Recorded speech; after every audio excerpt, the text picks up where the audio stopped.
Facebook y TikTok. Every Friday at 7 p.m., Punta Cana Hits presents What's Up Punta Cana with Kristi Maggio, the #1 English talk show in the area, with the best that the Dominican Republic and the rest of the world have to offer. Hello, hello. Welcome to What's Up Punta Cana with Kristi Maggio. And the question that we are going to answer this evening is, what does it mean to be imperfectly perfect? So I want you guys to think about that as we start the show, and I introduce my guest for this evening, the one, the only Glenn Marsden, who is coming to us from Australia. He is the founder, the creator of the Imperfectly Perfect campaign, which he started, I want to say, over 5 years ago. And tonight he's going to talk to us about his book series that I was a part of, but also he's going to talk to us about his event that's coming up in Los Angeles and so many other things, because I think the world in and of itself needs to understand the concept of being imperfectly perfect. So without further ado, welcome, Glenn. How are you? I'm very good. Yourself? I'm good. Look at you there. And you have all your books behind you. You have even Lincoln's book behind you, which we'll talk about also, The Magic of Imperfections, that your son wrote about being imperfectly perfect. So I'm really excited to get this conversation on a roll. Let's start with what is imperfectly perfect for you? I know usually that's the question you ask me or you ask your guests, but what makes you imperfectly perfect? You know what? It's come to the point where it's embracing your flaws. It's embracing who you are, your quirks, everything that you intentionally think is wrong with you, everything that you're told by societal standards that's wrong with you, that you need to be better, you need to be perfect, you need to do this, you need to be that person in order to be successful and attain a lot of things in life. It's actually the role reverse.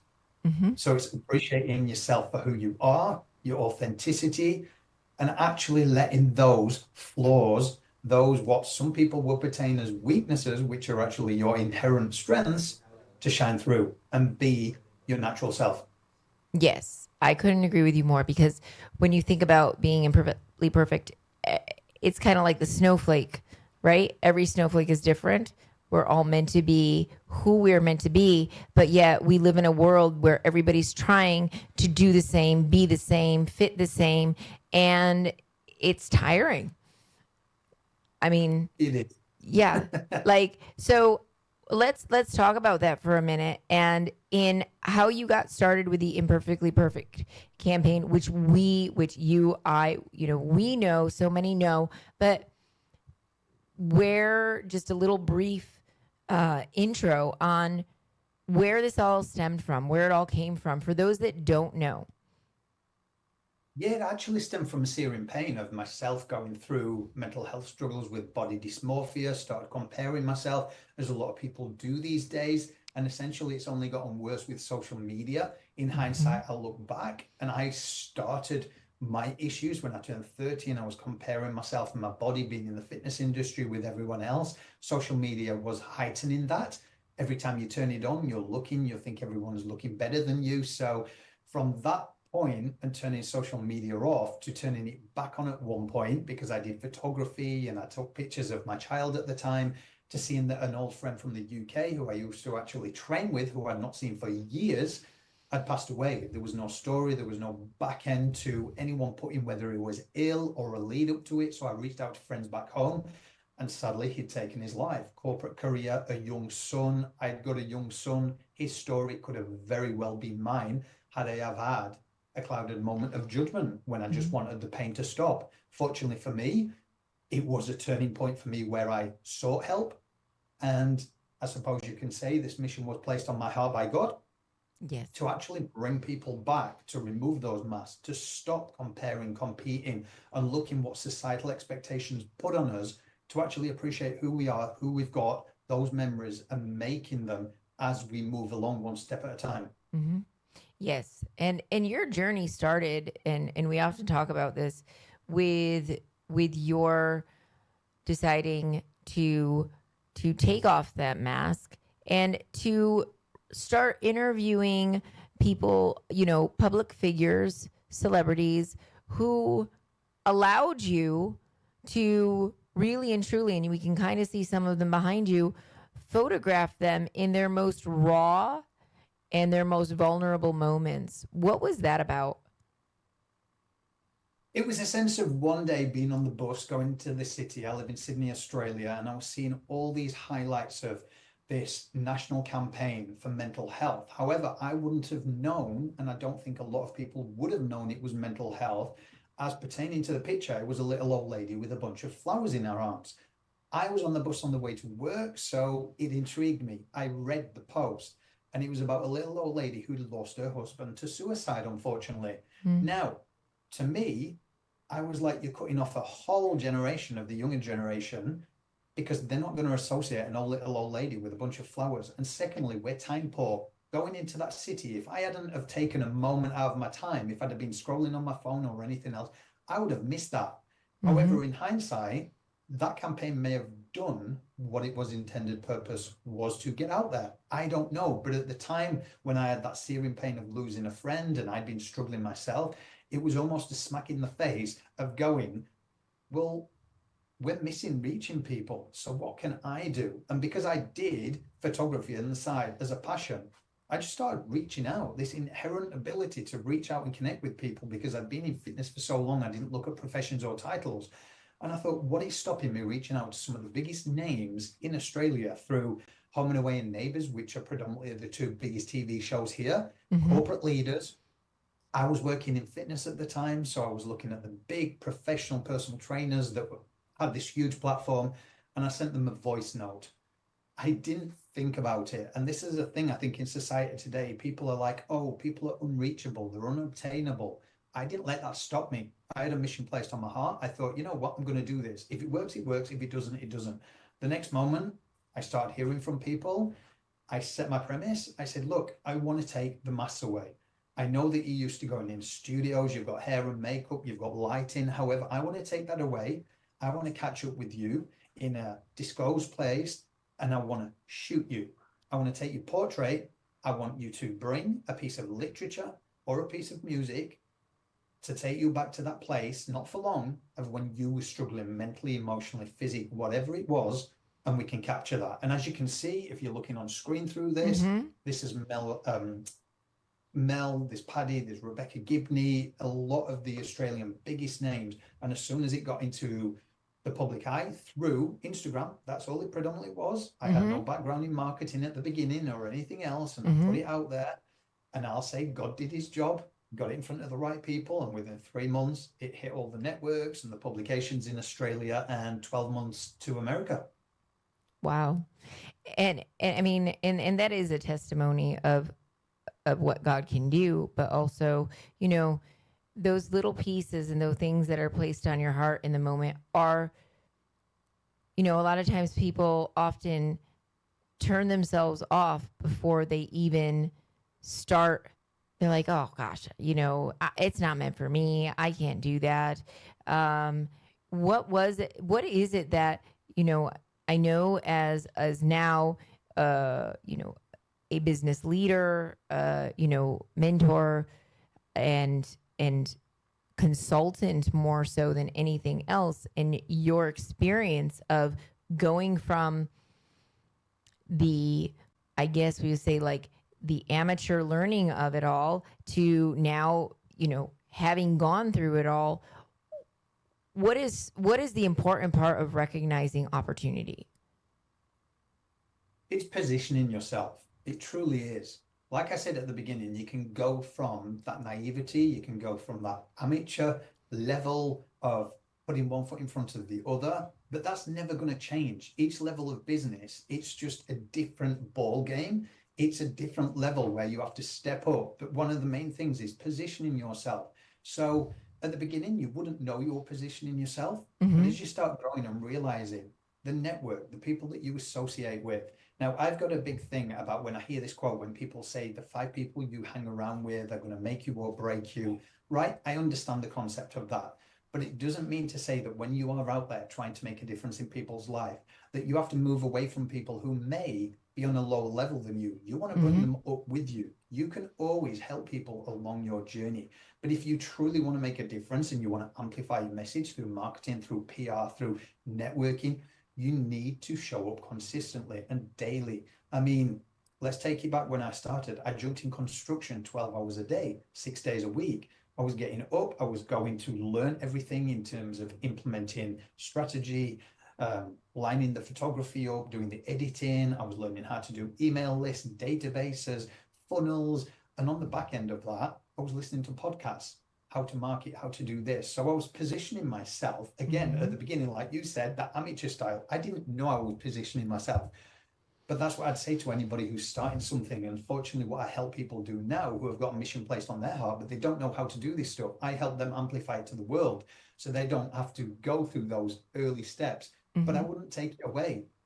If you want to go through those early steps, it's going to make you become the person that you will in order to achieve significant amount of success in this world of doing the mission that's placed on your heart.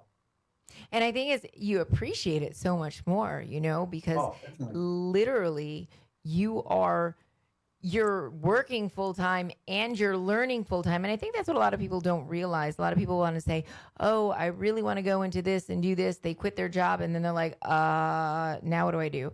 And I think that one thing that people say, or they don't go for it because they have to give up their personal time, because if they're working to get to where they want to be, you have to give up your personal time, your evenings, your weekends to learn, to grow, to do all of that stuff. And, for you, 12 hours a day on construction, then coming home, then doing all of these things and learning all of this stuff. Plus you have a wife, plus you have children. Like that is not an easy task. And so I think that a lot of times when people look at creating what they want, they often forget that, it takes a lot of hard work and sacrifice. Yeah, I think the issue these days, obviously, is social media is heightened this level of get rich or get success fast. And we know that in its entirety, you have to bring it back to basics. If anyone's telling you that they can get you A, B, and C and get there within 10 weeks, 12 weeks, you've got to be realistic and bring it back down. I always say in layman's terms or common sense.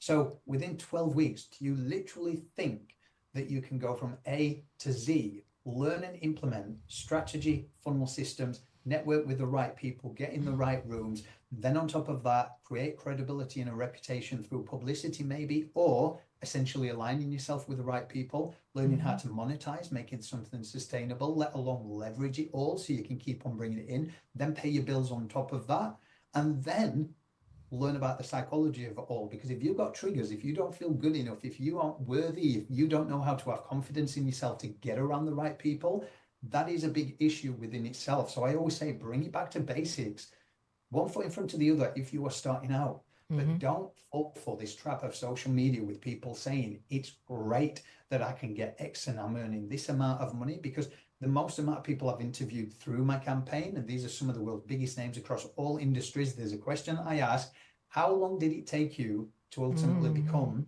this level of success that people on social media often pertain as a fast route? Not one of them has said under 10 years.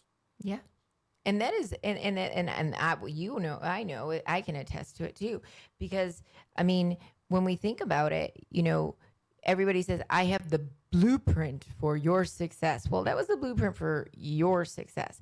And maybe some of those things will be helpful to me in my journey, but that is not going to be the exact road that is going to work for me, depending on what it is. What are your thoughts on that? I think you couldn't be any further correct with it all. It's one of the things I often see is people look at these aspirational coaches or business coaches and these people pertaining to achieve all this success. And I'm like, why are you looking so far ahead? Get a pragmatic coach who's 2 steps or 3 steps ahead of you. Because if you're going for someone at the top of their game, first and foremost, their bandwidth is not going to be there to actually, I don't want to sound harsh, but come back down several levels and remember what it was like to start. Mm-hmm. Because they are earning a lot of money. They are here, there, and everywhere. A lot of the times they're doing group coaching and business coaching to big consultants, agents, and people like that. But yet, a pragmatic coach who is 1 or 2 or 3 steps ahead of you can remember what one step was like, what the second step was like. And I think if you get your head into the ability of going, right, I've got this mission or this service or this product that I want to get out locally, then nationally, then internationally. Right. How do I start and where do I start? Who do I get around? What books can I read instead of scrolling social media and believing every Tom, Dick, and Harry that can get this success really, really quick? Because the only thing it's going to do, and pertaining to the Imperfectly Perfect campaign, is mess with you emotionally, physically, and mentally. It's hard when you want to build something or get something out to the world. And I won't sit here and say it's been easy. You've known me for many years, Kristi, and we've spoken and encouraged each other. Because those 10 years that it does take, I'm on year 7. Right? Yeah.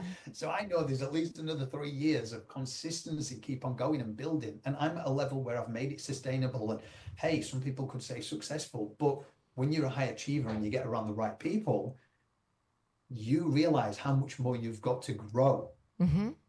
Absolutely. And I always like to compare it, because a lot of times people don't quite get the concept. So I like to use these 2 analogies. One of them is like, you know, you just started playing the piano. And so you're trying to say, like, in 10 to 12 weeks, you're going to become a concert pianist, right? I like to use that as an analogy for people who are just starting out. And when you see these things on Instagram, they're trying to say, like, in 10 to 12 weeks, you can earn 6, 7 figures, right? Or the same thing with or looking at it like a language, you know, in 30 days, you could be fluent in Italian or in Spanish or whatever. But we know that to be fluent takes much longer than 10 to 12 weeks, unless you're completely 100% immersed 24 hours a day, you know, 7 days a week. It comes much slower than that. So I like to use those analogies because I think people can connect with them in a much easier way. I think it comes down to the fact of, you look at people who are preaching quite a lot and look at their network, look at who they do know. Because at the end of the day, if you see people who have a network of high net worth individuals and public figures and all the rest of it, you've also got to come back to basics and think with a bit of common sense. These people wouldn't be associating with these other people had they not built a level of trust, integrity, because there's ultimately a lot of success, a lot of money there. They're not going to let everyone in their circles. Like, you have to earn a seat at the table, and you're not going to do that in 12 weeks. Right. If you're seeing somebody who's saying they're earning 6, 7 figures and they're doing this within a less amount of time than someone, if you go and read an autobiography of someone who's truly successful, and they say, oh, it's taken me 20 years before I even attain my first, 100,000 or yes, like a really easy, like, monetary value. And I don't mean it to say it's easy to get, but I'm saying that took them a long time to know how to get that. These days, it's almost like everyone can make 6, 7 figures within like a week, which we all know that that's not true unless something happened. But yeah, it's just look at the people. If people are preaching too much on anything, I'm like, see the relationships, because we both know the people that we know and associate with, like, you're never just going to open the doors to these kind of people when it's taken a long time to build that integrity, that trust. And you want their trust, they want your trust, and that's how relationships blossom. And let's talk about authenticity, because we see a lot of people come and, you know, they will approach you, and it's just, I mean, I think you or we've gotten to where we are because people can sense that we are authentic in what we're doing and what we say. I don't know how to explain it, but I think that is a key factor to why we have gotten to where we are. I think you too, and I, you know, there is a sense of authenticity that we can hear in some people. And then, like the person that we talked about this morning, you know, it was kind of like, you knew they were going for something. There was just something not authentic there. Talk about authenticity. Yeah, I mean, this word, a lot of people throw it around these days, and true authenticity, I can't even speak. True authenticity is almost like, what does it mean to be imperfectly perfect? It's those flaws, it's those quirks, it's being ultimately yourself. But authentic is, look, as hard as it is, be truthful. If you are coming and you're wanting to get something from somebody, let's not beat around the bush. Like, so say, for example, I will get between 5 and 10 emails each week. I absolutely love your work. I love what you're doing, all this, that, and the other stuff. I've heard it so many times. I'm doing this as a business. I'm helping X amount of people, and I'd love to come on your platform so I can help even more people. Right. My philanthropic endeavors are to give free resources and help people with that. I'm also a businessman. To make this sustainable, I need to be paid to go into that. I'm not a charity. I'm not a non-for-profit. I pour my money into keeping going something further sustainable. I've made it as a non-conventional way. So when people approach and they're telling me that they've got businesses and this is what they want to do, and they want to almost utilize me for free marketing because I've got celebrities, I've got publicity and the rest of it, there's a big red flag for me. It's, you have to appreciate that if you are a professional and you are in business yourself, you don't just try and go and not be authentic. Just speak into the truth of it. Authenticity, if you're in business, is being so transparent and just say, hey, I've noticed you've got this. How can you help me? This is how I can help you. And you can all grow together, whether it's partnership, whether there's alignment. If there's not, there's not. But a lot of people who preach this authenticity mask it still, especially in business when they want something. I love what you're doing, Glenn.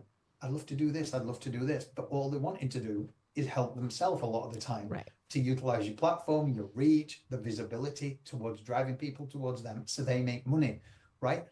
You have got to remember, people who are seasoned, who have done this for a long time, they've seen it all. And that's why I always say, never approach people who have been in something and done something and taken something to the world in whatever industry they are in. They've seen it all. Don't try and be inauthentic. Be honest, because we'd appreciate it. I then have the choice to either say, yes, let's chat, or no, it's not for me. But at least you are leading with authenticity. Yes, I couldn't agree more, because that is something that, you know, you just kind of sense. You can sense and you know what it is. And so now, like, you just launched the second volume of Imperfectly Perfect campaign book series. I had the pleasure and the honor of being in the first one that you did, which was an incredible and amazing experience, and reading all of those people's stories, which I didn't read until, you know, maybe a couple of them, but not until, you know, I had the book in my hand. I literally, from going from the Dominican Republic to the launch event last year in LA, I read the whole book from front to back cover, because I just couldn't put it down. One story just kept me going more than the next story, more than the next story. And I still have yet to read the second volume. But talk about the people, how it started, and why it's so important for people to tell their story. How it started, well, there's a British show, right? So I live in Australia, I'm very British, and there used to be a British show called Blind Date, and it was essentially you'd get three men on one side and the lady, and she'd be picking her partner by asking certain questions. Now, that's kind of irrelevant, but the whole thing is, what happens is there's a baseline kind of screen between the two, right? So you're thinking, where's he going with this? In the US, it's called the dating game. Sorry? In the US, it was called the dating game. Sorry, I didn't mean to cut you off. Got one as well. So my idea and the premise behind the book was essentially, you've got a celebrity, one of the most prolific, prominent public figures in whatever industry they're in, and you've got an everyday person like myself, like everything, and they're behind these screens and they're sharing their story, right? Nothing to do with dating, but they're sharing their story, and then that screen removes back and they realize they're the same. It's a title of profession that separate people in this world that we are so indoctrinated into. But yeah, it's human emotion, it's human adversity that we go through, and it connects people. So that in its hilarity of thinking, oh, that's funny where it came from. But that was the whole premise. And it was a sense of getting a lot of the ambassadors, a lot of the supporters who are celebrities and corporate leaders and professional sports players at the side of a lot of everyday people who have missions placed on their heart, who want to share their story and amplify it, not just locally, but around the world. They want to share and elevate people. So that was a sense of where it all started. And as you say, it's putting it out without expectation, great energy around it, because obviously I know PR and I know marketing, I can amplify it through the platform and the celebrities. And yeah, it's we get the community involved, so we get people who have purchased it to send in pictures with the selfies with a book, so we can share them, so people feel seen and heard that they're a part of this community. And it's just continued to grow. Like you said, the first inaugural party, we had VIP event in Hollywood. A lot of the celebrity co-authors turned up. We got a lot of media. We got featured in People magazine with Jeremy on the front from singing. Volume 2 just recently came out. Again, another event here in Sydney, Australia. Rachel Newsom over from New Zealand, Lesmos International. So it just keeps growing. And I just think it's so important of a legacy for yourself to share your story. They often say generationally, we have learned things through history, through storytelling. So why not be a part of that? Why not share yours? Because the day I pass, I'd love for someone to learn from me. Absolutely. Go. Absolutely. And so tell us about this year's event, because I know you did the one that was just in Australia as the launch for this year for the book, but coming up in April, you're doing another big event for some of the co-authors to be a part of this same type of kind of like a mastermind event. And tell us about that and what you're going to be doing. Yeah, so like I said, what I essentially like to do is let people see the ability within them, right? So when I do my events, I often stand back and get people speaking up on stage, and it just shows them that they are enough, that they can command an audience. And some people just want to elevate themselves a little bit more and go, actually, I've found my confidence. I do want to help more people, and I do want to write my own book, and I do want to do this. But again, I need a little bit more guidance. So essentially, I open it up to a mastermind. So people, these co-authors, they're coming over to Los Angeles with us. They're going to be networking with a lot of the public figures and celebrities that I know. We get them in a production studio so they can get their speakers reels done and really make them feel a part of them growing.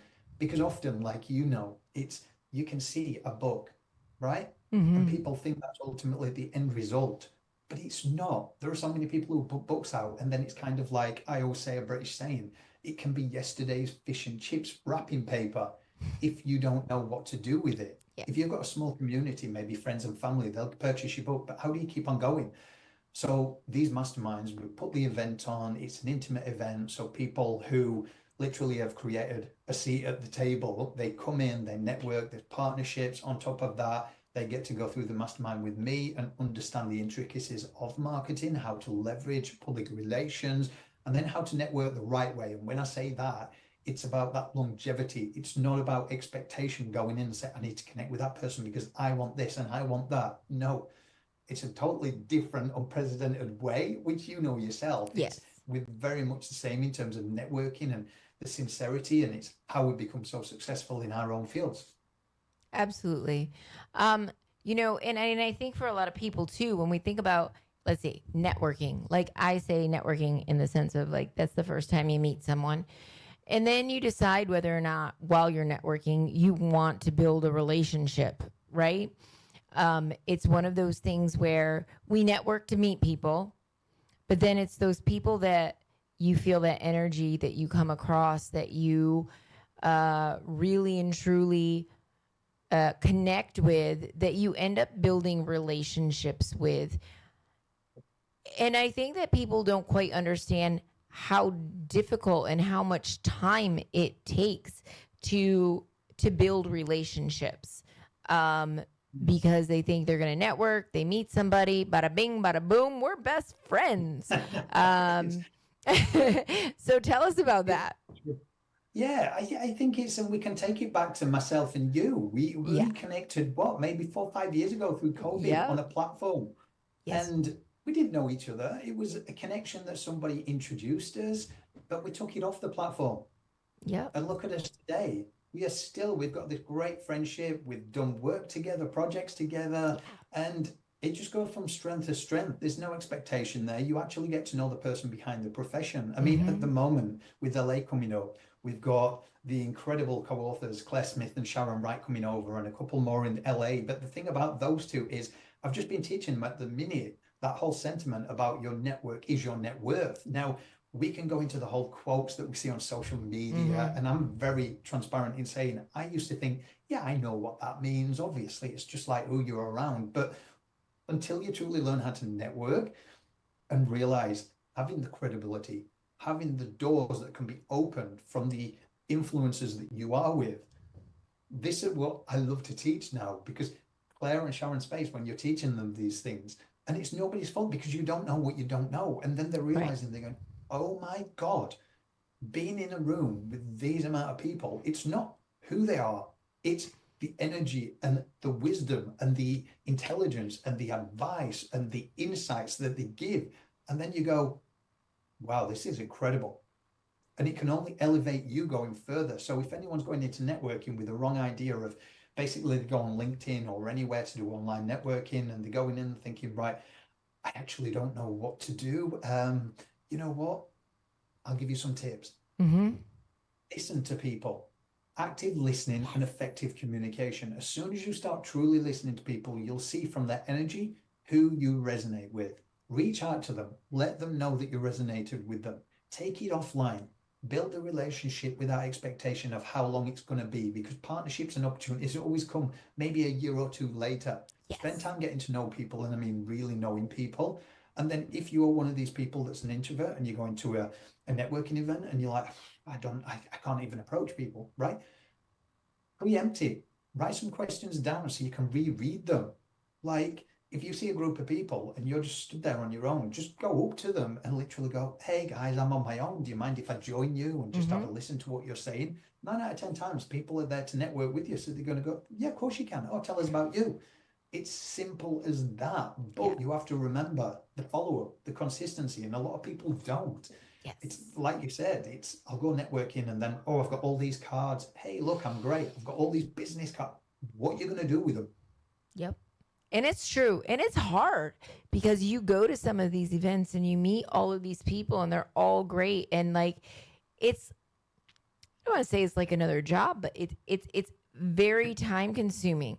So when you're at an event like that, you really want to make sure that you are getting the most, spending time with the people that, you know, you meet and understanding who they are, where they come from. And I think that's the idea of the network side, because you're mix matching through all of these people. And then it's those that you want to build a relationship with that comes next, I guess. Yeah, because if you think about, if we take the Imperfectly Perfect campaign, had it not been for networking and effective communication in terms of me genuinely wanting to connect with people and following up and building that relationship, like I wouldn't be where I am. Like I wouldn't have got to shoot prominent public figures across all industries. The book series wouldn't have been there because I wouldn't have connected with people. The podcast wouldn't have been there to get to interview a lot of the world's biggest names. I wouldn't have been on Clubhouse. I wouldn't have met you. I wouldn't have got this opportunity now. And I wouldn't have been able to make something sustainable for over 7 years. Yes.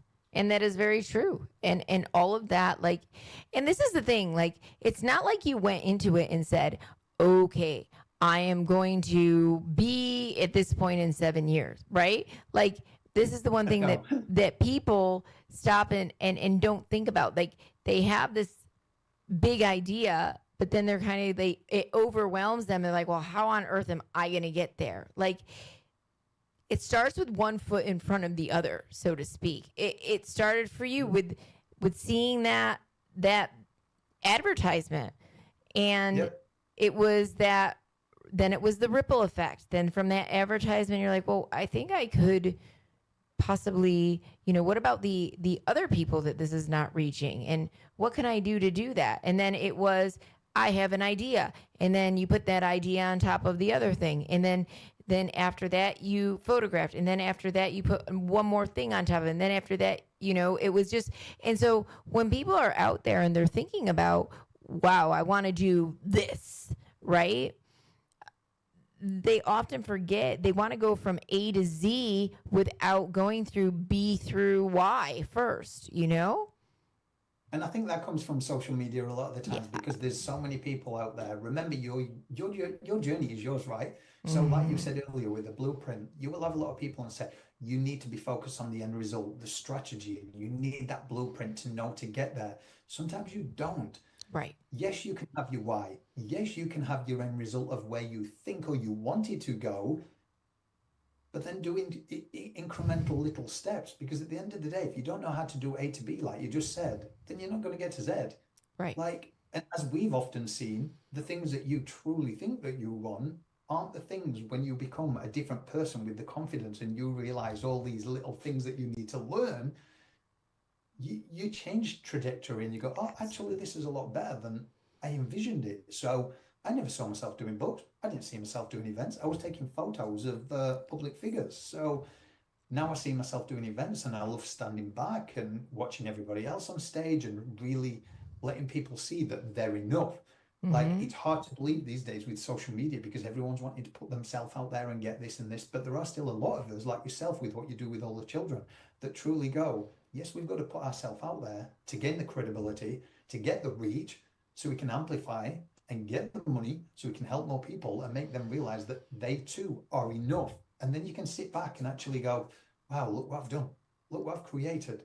And now there's a ripple effect because more people are in the world sharing what they know and what they do to keep it moving forward. It's as simple as that. Yes.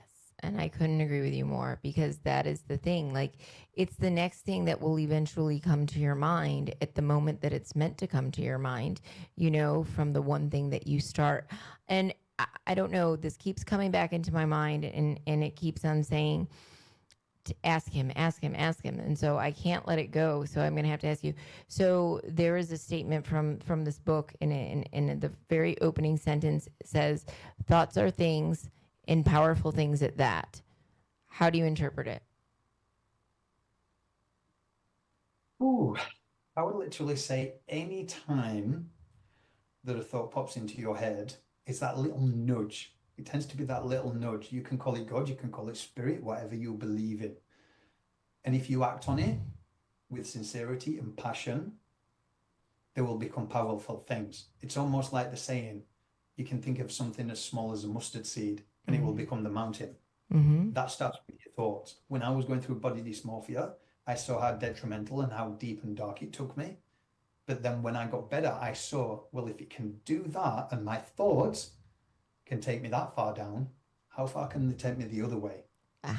Changing those thoughts to something powerful can elevate you more in this world than you ever know. And there will be a lot of things on social media preaching and all this kind of stuff. And what I'll say is cut through the noise, sit with yourself and start believing in yourself and knowing that you're enough, because that's all I did. That's all you did, Kristi, with what you've done. And it starts with those thoughts.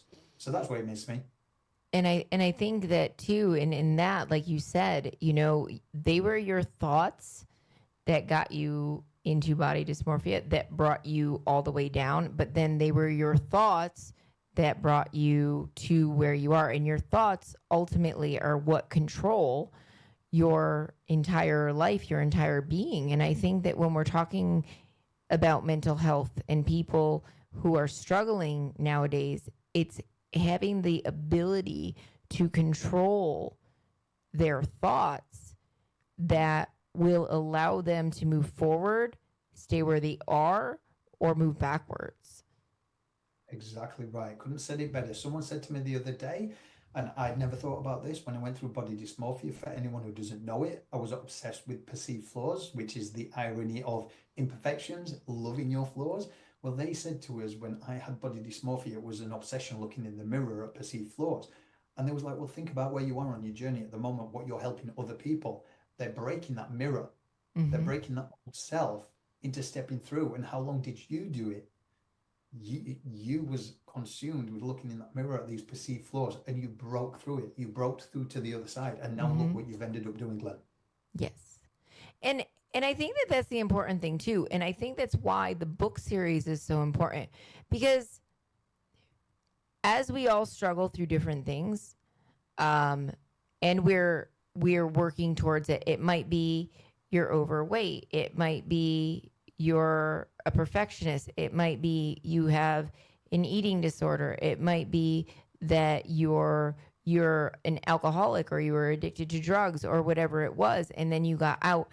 The one thing that I think people need to understand is, while that blueprint, and this is where the blueprint comes in, while that blueprint helped you in your journey, it may not sit right with somebody else. So while your story, I may connect to and be like, wow, okay, like I see it, I feel it, I get it. That story for a different person going through the same thing may not connect in the same way that it did for somebody else.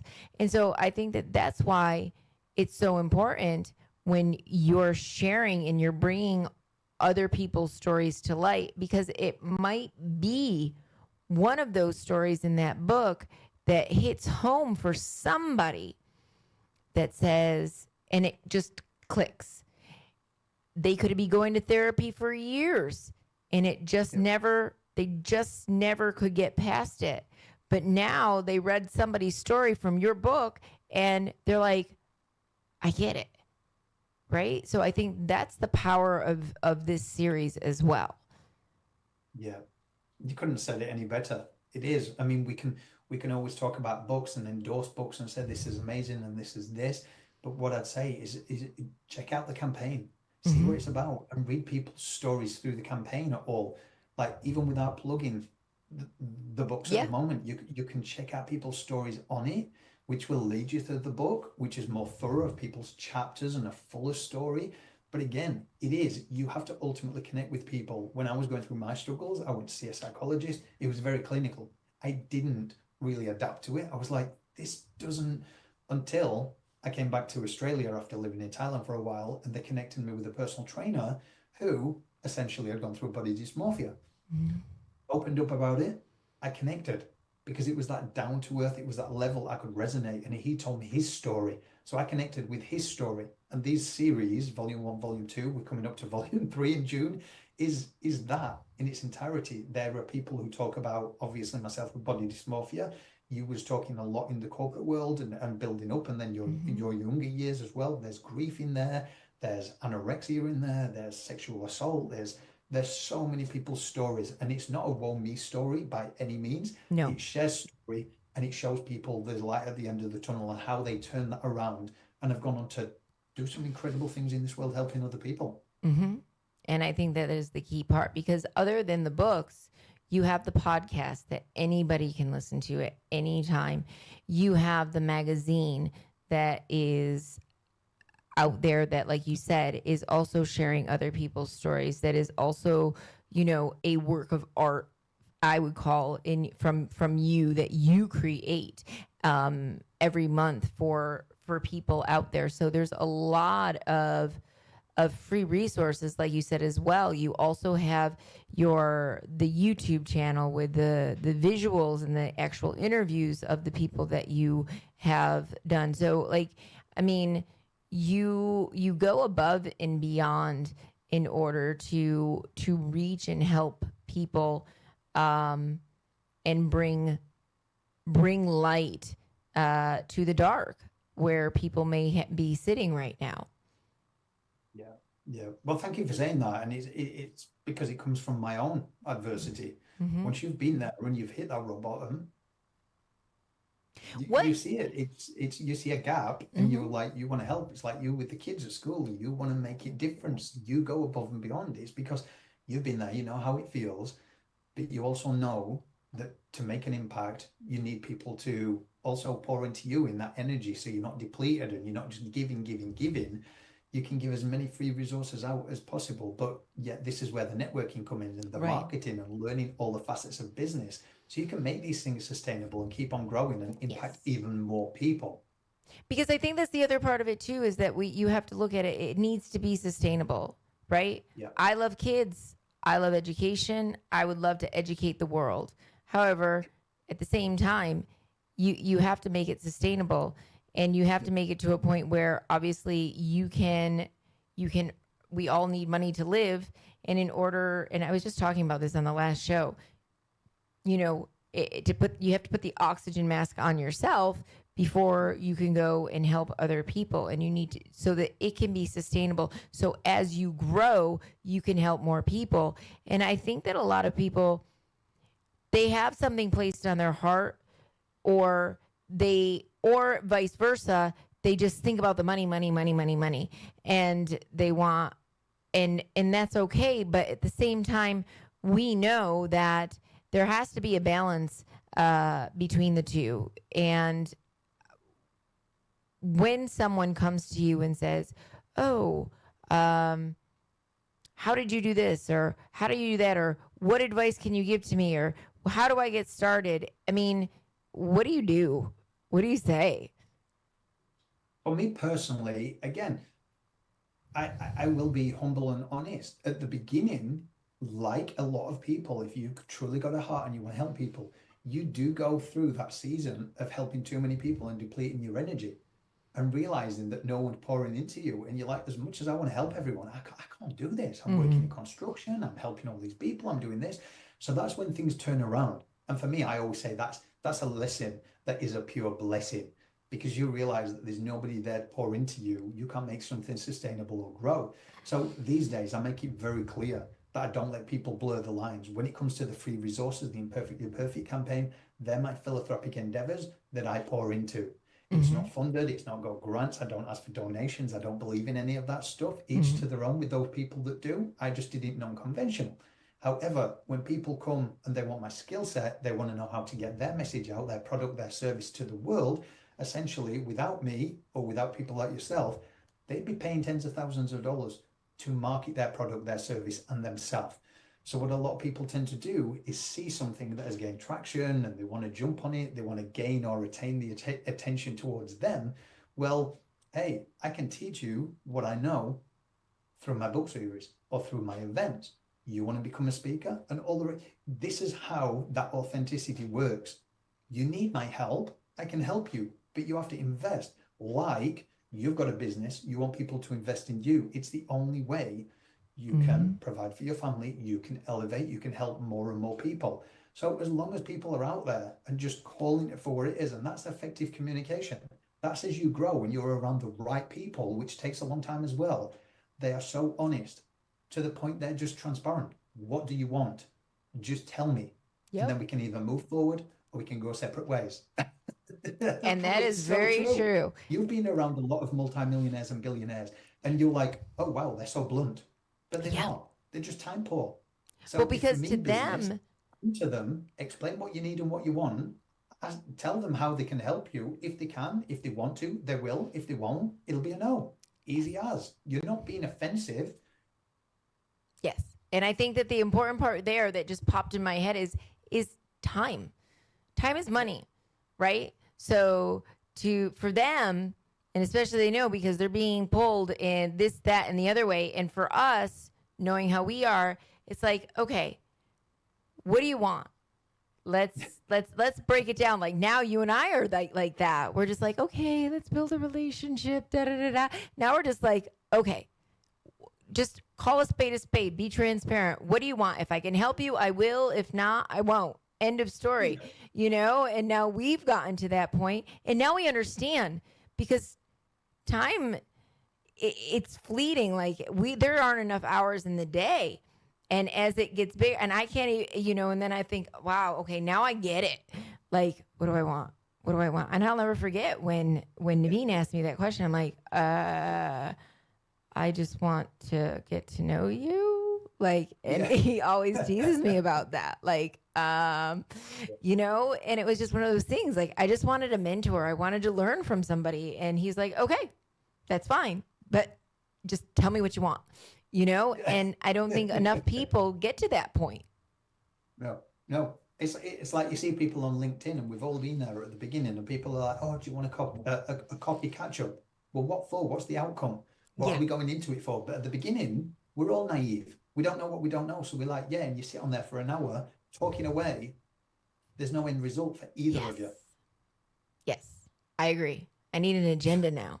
It's like, this is what we're going to talk about. This is the outcome. This is what we want to try and accomplish. And end of story. Like, I have a friend. Like, I often, it's 3 hours, and I feel like I never got anywhere. And it's like we're supposed to be moving forward, and every time we talk, it's like, I'm still at the same point as before, and it's frustrating. And so I get it. You're just kind of like, what do you want?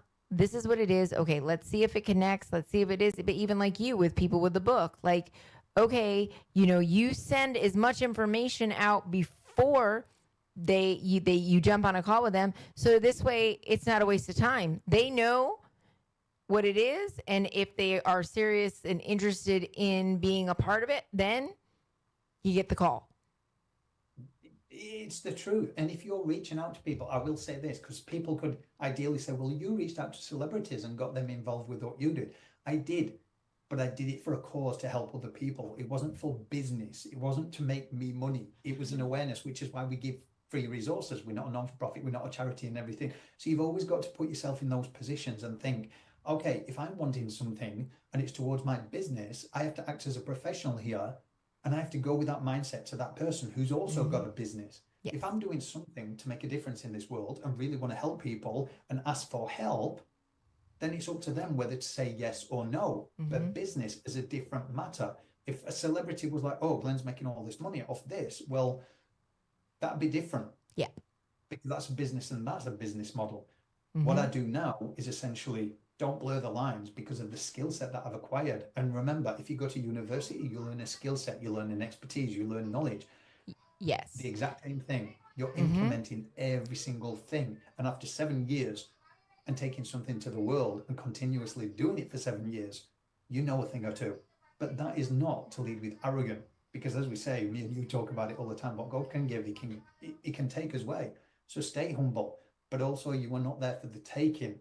You can be as good as Mother Teresa, but people, if they looked into her, she got poured a lot of money into her so she could do what she did as well. Right? It wasn't just a sense of giving. Or she'd be depleted. So many would be depleted. And that's why sometimes, unfortunately, you see a lot of these non-for-profits quit and they close down because they can't make it sustainable, because they're asking for funding and grants instead of acquiring the knowledge and getting around the right people to build something sustainable so they can make companies and all the rest of it, invest in them to grow their businesses.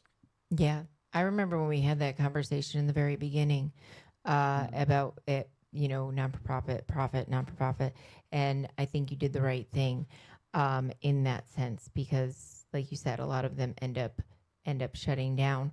I am getting the cutoff here, but I want people to be able to know now as we close up, you did volume 1, you did volume 2. How can people apply and learn more about the book and maybe telling their story and getting it out to the world, and possibly working with you in some capacity? Maybe they want business consulting, or maybe they want to just follow the campaign because they never heard about it before. How can people get in touch with you and learn more? Yes, so you can go to the official website at imperfectlyperfectcampaign.org, as well as mine, glennmarsden.com. Social media, everywhere you can find us: YouTube, Imperfectly Perfect Podcast. You can find all the resources on there, the book series. Everything's basically through the official website. The book series, if you do want to share your story, all of the information's on there. You simply apply and then more information is sent. So everything's always preempted. So you've got a full picture before you get an application call. So Imperfectly Perfect Campaign. Wonderful. Thank you, Glenn. As always, it's a pleasure, and I really appreciate you. And so we say goodbye, and for another episode of What's Up Punta Cana with Kristi Maggio. Until next time. Introspección, preguntas incómodas, reivindicación, descubrir nuevos nortes. Eso y más encuentras junto a Raquel Salas y Alfonso García en Perros Verdes Podcast, donde encuentras lo que no buscas. Perros Verdes Radio Podcast llega a usted